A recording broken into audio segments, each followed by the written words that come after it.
আজকে social media দেখলে মনে হবে পৃথিবীর সবচেয়ে সহজ পরীক্ষা এসএলএসটি। আর ফেসবুক ইউটিউবে গেলে তো মনে হবে ওনারাই আপনাকে পরীক্ষায় পাস করিয়ে দেবে।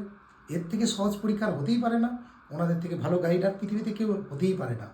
কিন্তু আমার মনে হয়েছে এসএলএসটি হতে চলেছে সবচেয়ে কঠিন থেকে কঠিনতর পরীক্ষা।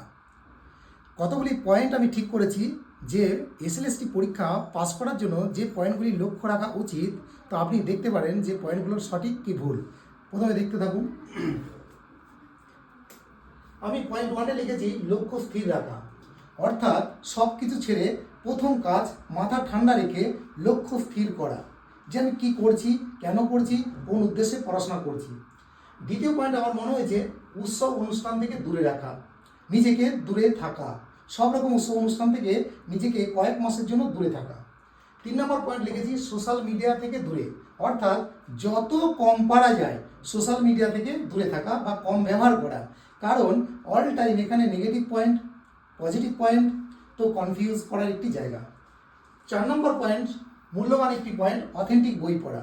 কারণ অথেন্টিক বই যদি আপনি না পড়েন, একটি উত্তর জানবেন কিন্তু পরীক্ষার উত্তর হবে অন্য, ব্যাস ভুলে যাবে। 5 নম্বর পয়েন্ট, সঠিক গাইড নির্বাচন করা।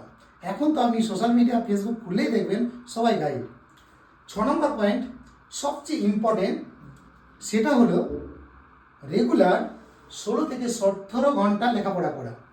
এখন এই কাজটি যদি কেউ না করেন তো বিশ্বাস করুন সরস্বতীর কাছে গাইড নিলেও পাস করা কঠিন। আর 7 নম্বর পয়েন্টে মনে হয়েছে রেগুলার সঠিক পদ্ধতিতে প্র্যাকটিস করা। এই প্র্যাকটিস করাটাও একটি বিজ্ঞানসম্মত উপায় হওয়া উচিত।